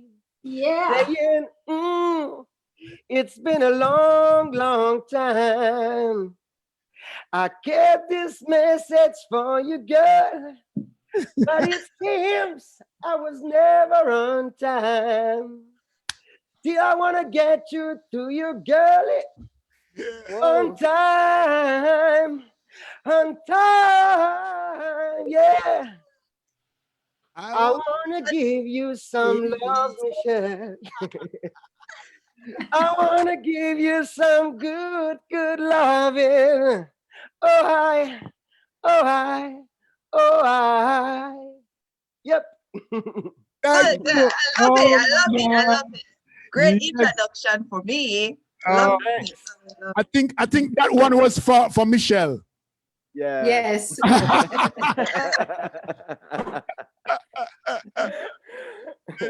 Yes. Oh my God. Thank you so much, David. Yeah. Thank you so much, David. It was a pleasure, real Come pleasure. on. But Jackie. David, you have some reggae songs that are supposed to be rolling out, aren't you? Yeah, new songs, you say? Yeah. Yeah. Yeah, I've got a brand new song. It's gonna be released on the 26th. You know, Kimani's birthday that you said. So Okay. yeah, the song is called "Building Bridges," and it features VAR from Inna the Yard and Pentatouch Movement. You don't Are we know? gonna get a little taste? What do you say? She greedy, man. Oh my What? God. You wanna taste of it? A No, little no. taste of the new music. You gotta follow me on the networks. You know. Let me go I right am. now. I'm gonna go to YouTube. I'm going to YouTube right now and find him. All right. All right. Thanks for that. And just share the link with us, Leo, so we can just Yeah. do the same thing too. So yeah. And so I've got this song that features one of the biggest reggae legends in the world, Brinsley Ford, the founder of Aswad. You know Aswad? Yes, we know Haswad. Oh my God. So yeah, it's gonna feature VAR from Inna the Yard and Brinsley Ford from Aswad, and it features a lot of musicians playing with Chronix, Protege, and Damian Marley on it. So it's a big team, amazing team, and it is produced by the man that produced Skanking Suite for Chronix. Oh, nice. So it's gonna be. I'm really excited about this release, and I hope it's gonna be played on the radio in Jamaica as well. I hope so. All right. Okay, you have a lot of people on here now, so give us a taste. Give us a Okay. We're building bridges over seas and valleys. We're building bridges here and right now. We gotta come along and feel it. I say we're building bridges. We're building bridges here and right now. Yeah. That's enough. love it, love it. Yeah. Yeah, I just like it, but love it, love it. And you know, She and you know greedy. what, You see? what do you say? Leo. The crib. She crib me, say, man. Cheese and peas. Althea, you have any new albums coming out? I know you. Yeah. So what is happening currently for me is that I am working on a new video called Power in Love. Yes. That is Sunday coming. Mhm. I have Distance coming out, which originally was done by Emily King. And I have a horde. If I was to start listing, my year plan out for me already. I have a couple of videos to do, like like every 3 months. So yeah, my life is planned out for me already by my manager, my leader, Harry. So Okay. I I saw a video. I saw a video with you taking some of the old instrumental players, the guitar guy, a drum guy, and you did a song with them. It's like a tribute. Did you see which one I'm talking about? Let me see. Yeah, it was a tribute to some of the older musicians. It was really, really well done. I loved it. But you remember that. You're talking about Nivon. Yes, exactly right. Yes, man. Yeah, No, it was really well done. Really well done. My guitarist, he was very loved. I mean, touring, studio musician. Yes. When I look into the business, we need to. That's why I'm so pleased to be a part of this movement, because I'm glad that we are now seeing the Ernest Smiths. We are seeing them plug Bob Andy. We're seeing them culture, and we're seeing them. Do you remember that Ken Booth story? Yeah, there's a gap. Yes, there's a real gap.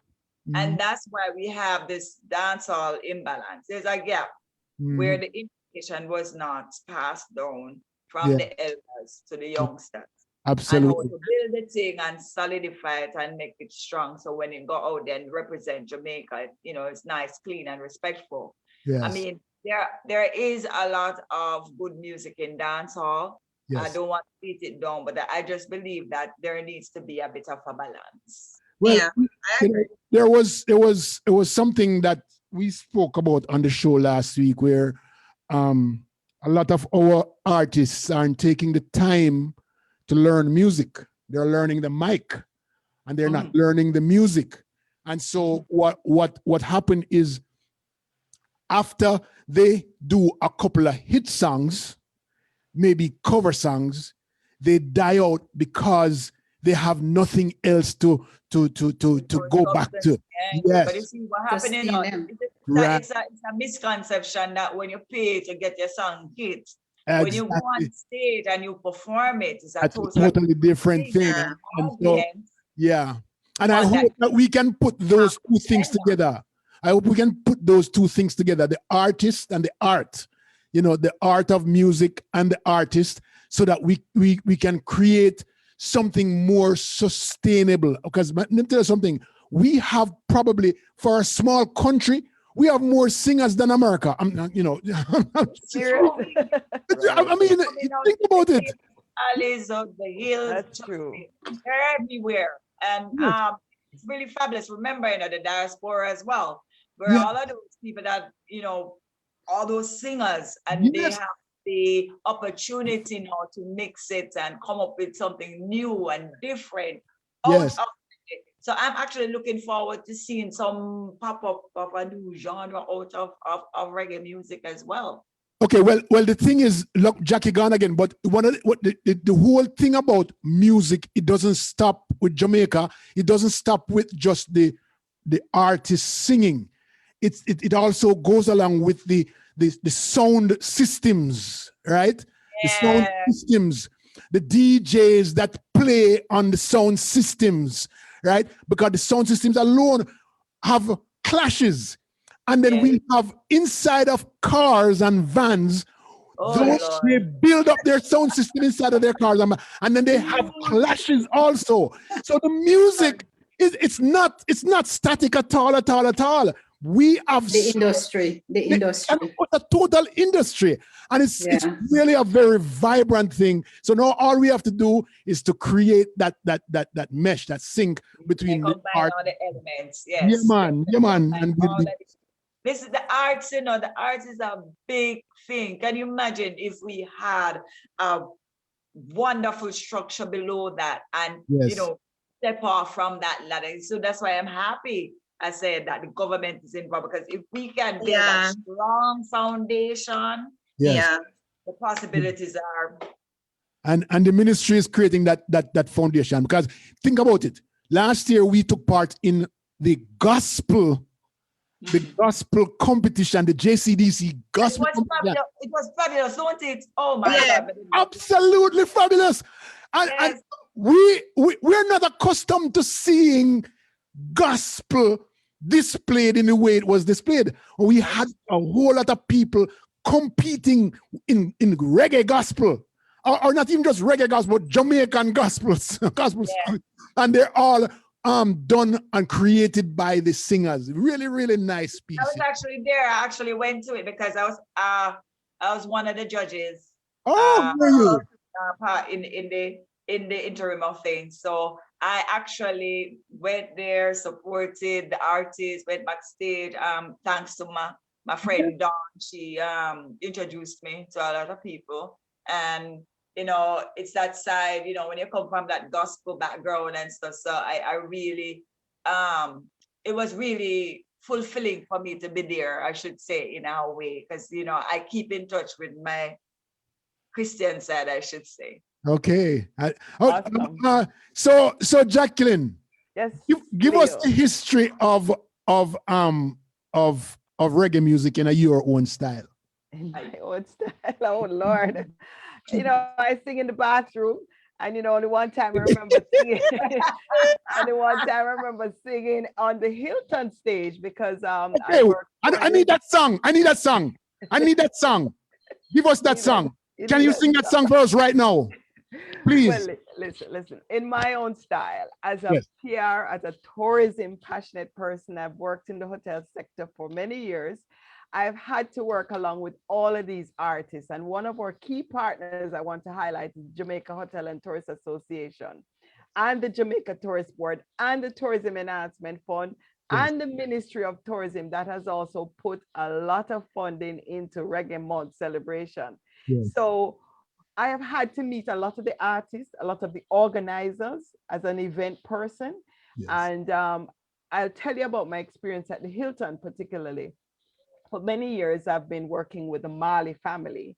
And every time we have Bob Marley week, we had this thing around the poolside called Bob Marley look-alike, sing-alike, dance-alike karaoke night. So everybody thinks they are Bob Marley and they come and they sing reggae music and they used to get prize. And so the Marley family was always a guest, a special guest. Can you imagine? I had them every year at the Hilton poolside to give out the karaoke prize and people come, you know, the little tams. The towns and the locks. So you have all these white guests and things. So one of the things I'm really pushing this year and beyond is every hotel, they designate a Jamaica Day. And so we're saying, convert your Jamaica Day into Reggae Month, reggae theme within the hotel for a whole month. And competition. Exactly, as part of the celebration, because the tourists love that.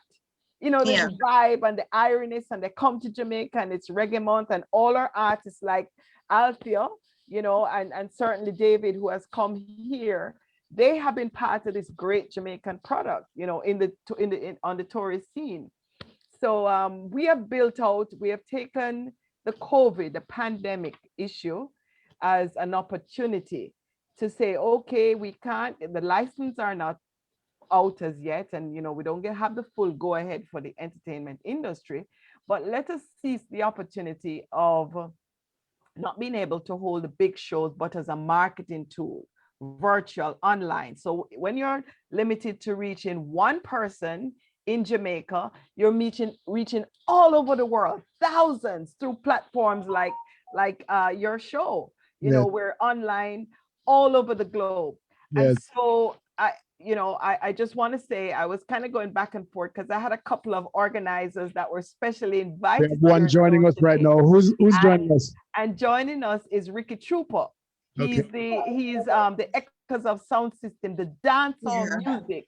Ricky Trooper, a big thing on the Reggae Month calendar. We mustn't forget that too. Well, let me tell you something. They love that. DJs like himself. So I got him out of a meeting. So I'm going to turn it over to him, Leo, so that I can step back so he can talk your language as a Ricky, last night I watched welcome Ricky Trooper. He's saying connecting. Yes. Yes, a couple of them were having challenges to connect. So I know Herbie Miller is supposed to be joining. Leo, it would seem as if we need to have the show all again. The rest of the month. Next week. Ricky, can you hear us? Okay. And Herbie Miller is joining us. And Herbie is there too. And these guys are in the throes of it because their event is tonight. So I turn it over to them. Herbie, how are you? Unmute. You have to unmute. Unmute. All right. I think I'm on mute now. Okay, there you go. We have 1, 2, 3, 4 women here. It's Valentine's weekend, and they want to hear you sing a Valentine song. That's all they want. My Sunny Valentine, sweet Sunny Valentine, you are my favorite work of art. You're so adorable. I won't go any further. I hope all of you ladies have a very warm Valentine's Day when it comes. And let me not forget that I understand that recently there was a celebration for the ladies, but I do know that March is Women's History Month and Day and all of that. So take my blessings in advance. Oh my! This man is a sweet talk, kind of. You hear? And Herbie, Herbie, I challenge you, Herbie, to do what we spoke. Extend the invitation to the ladies here. Yes, special lady. Break the news. All right, Herbie. Yes, sir. All right. So last night, well, let me not talk. I want to hear about how you see the history of reggae unfolding into Reggae Month. What's your thoughts there? I think we have so many smart people involved in Reggae Month that a history, I wouldn't go as far as say the history of reggae unfolds in many dimensions. For example, personally, I extend it to pre-Jamaica experience from such time when our forebearers were someplace else, and how it is that song and dance and comedy and humor and trickery and everything why we are all here in this moment right now answering and being asked and trying to answer that question. That's a good So while some might say, okay, it started with Menton, blah, blah, blah, I want to go back to where our culture, where humanity began.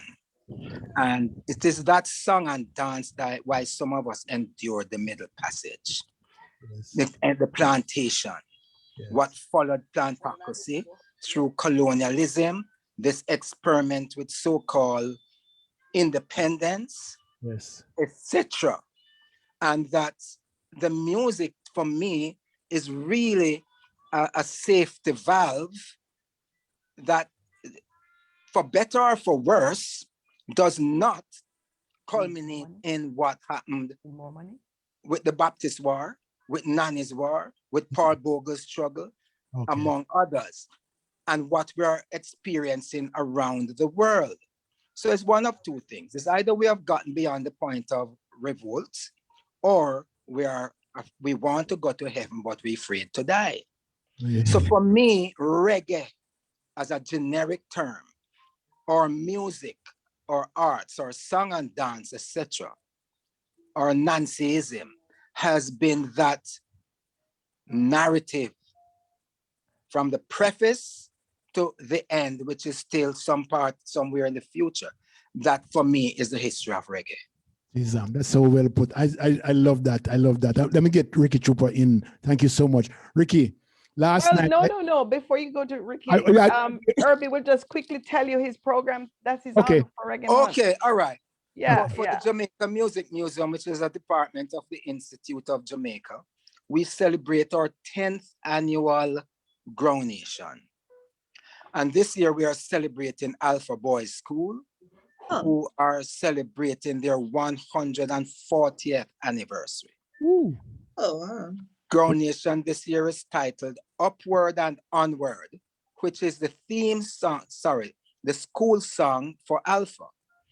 Then it says, Alpha, Sister Ignatius, and music. And there's a little lady who many consider the mother of Jamaican popular music.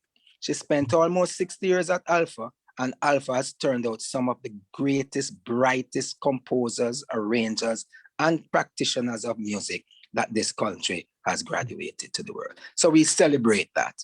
It can be viewed on CPTC TV, GIS website, I think the Ministry of Culture's website, the Institute of Jamaica's YouTube, among some other places. I can't remember them all.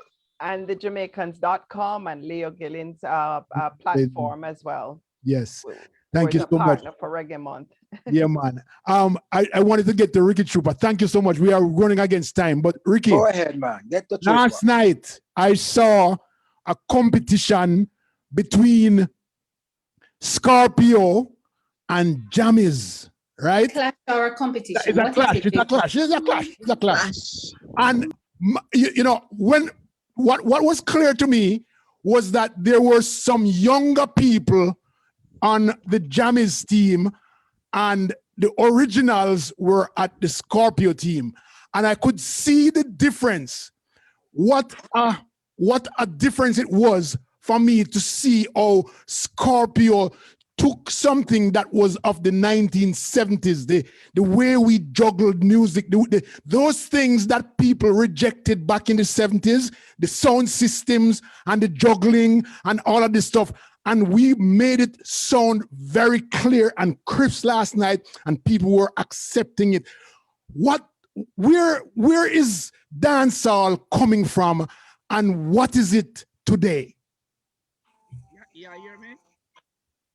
Yeah, man. Talk up louder for me. You hear me now? Yes, But yes. what's a dancehall? You know? We have to put that in our context, because when we say dancehall is a place where sound system, I want carry them sound system, you go play it, and you have a promoter where, you know, he are the one where I had the sound system, and him sell him curry goat and him liquor. So over the years, they have been saying dancehall music, but every music is dancehall music, because in the late 50s coming up, when you used to have blue beats, where the sound system was like the cocktails and so used to play, and then when the music changed and went to rock, to rock and roll, the Jamaican people never take on to the rock and roll, so that was where our music was born, you know, and that's where the ska came into being. So over the years now, I would more not say the dancehall, but the sound systems play an intricate part in the development of the Jamaican reggae music culture. Because if it wasn't for the sound systems, you know, we wouldn't. I'm not saying we wouldn't have a music industry in Jamaica, but that was the beginning of our industry. So the sound system, a lot of time people just say dancehall and then forget. Say the sound system is like the genesis. The creator. Yeah. Yes, that's nice. That's well put. And so we born out of the blue beat and the mento and the ska and the rock steady and the lovers rock and all of that come into. Yes, go ahead. Go ahead. Let me yes. jump in here. Trooper, let me remind you of something. Blue beat was never a music in Jamaica. Never. Blue beat. No, hear me out first, Trooper. Listen to me. Let me just finish the man. Listen to you. Make you finish first, and then we can get you back. We'll get you back. Blue beat was the name of a label in Britain. And then the Brits now start call the ska and the pre-ska, which was a kind of jump blues, blue beat. In Jamaica, we only got from jump blues to ska. Blue beat is something academics write in a book and we start repeat it. There never was a genre of music in Jamaica called blue beat. All right, sir. Ricky, go ahead. Which was really the mentor, the rhythm and blues, jump blues, then ska. But blue beat, the same thing we call ska, Prince Boston and band, is what they call blue beat in Britain. Okay. Now, all right, go ahead. Go ahead, Trooper. Listen me now. You know, so you have a lot of songs that were made, you know, by Jamaican producers, and those songs, them call it blue beat. In England, they did. I'm not gonna like debate on that. Okay? All right. Yes. Along the way, a lot of our culture, a lot of people, you know, have differences when it comes to, you know. Oh, so the original. Yes. Yeah, but you know, Leo, when Ricky Trooper say, you know, the thing about music with us Jamaicans, you know, so we always use some word with some things that don't associate. And that is what happened in history. Even like we turn dancehall and call it dancehall music, and he's not telling us that dancehall was when you bring in the sound system, man, and the little man on the side, I said, him burger and soup. And that was within the dancehall where everybody are coming, because I know some coming for a nice, good rock and whatever they call it. In America, we call a dancehall a ballroom, right? But that, and then you like a build up after the, you know. Yes. That's where dancehall is coming from. Right. So the dancehall music could be any music that's played inside of that ballroom, right? I also agree. Learn something new. Can I? Yes, go ahead. I'm going to take a couple of thoughts and then we have to go because we are running into somebody else's time. But I want to invite both Herbie and Ricky back on the show next week, Saturday. I'd love for you to come and we talk about the history. We talk about dub plate and everything and ting. All right. Well, go ahead, Michelle. No, I'm just saying I learned a lot. I'm learning a lot. I see. Yes. Can I? Something? Yeah, man. Go ahead. Yeah. Just a few seconds. You know, in France, I teach the children in the schools about Jamaican music and the story of Jamaican music. I do like conferences in the schools and universities. And there's something that I want to enlighten about reggae music is that reggae music, and this is its force as well, it has impacted the world and the music now because hip hop music like DJ Kool Herc influenced and built what we hear about hip hop today. Yes. Also for electro music. So reggae music has much more an impact in the Yeah. worldwide music, you know. It's Yes. very important to tell the youth about that because when they know that, they say, okay, rap coming from reggae music. Yes. So maybe I'm gonna listen to the roots, you know, and this is very important for the youth and for the growing up, you know. Yes. Yes. Thank you so much. Strong point. Can I have you guys back next week? We can talk about the richness. Yes, please. I'd really like to have you back next week. Problem, man. Just send the The link. invitation. All right. Herbie, yes? Yeah, man, sure. All right. Thanks so much. And that's good because there's And just to reiterate what time, Leo, so that they know. The month. Hold on. Just Hold on. so that they know what time we're wanting them on. We start at 10 o'clock. We want you on at 10 o'clock. That would be great. And we can have a rich discussion. We have so much to talk about. Yeah, man. That's what you want to talk about. Because Ricky's program is a full program. A full 2 hours. And Yes. Ricky getting ready to join you now. But you know, I'll have to tell him another time, which is Frankie Campbell wanted to join you. He was but Right. I'll tell So him he another can, time. Jackie, he can just Come in next week. Saturday. Make him come in Saturday. All right. Thank you, ladies and gentlemen. Thank you so much for joining. Thank you so much. Love, man. Come on. See you all next week. Cheers, sir. Right. And Have a keep good one. promoting, post on your Alright, website all the activities for Reggae Jackie, you Month. need to One share love. the link with us. That's what Yeah, Alright. share the link so we can can, share I it, could Jackie. post it. All right. No Okay. problem, Let's end this guys. chat Thank you so before we much. go. Bless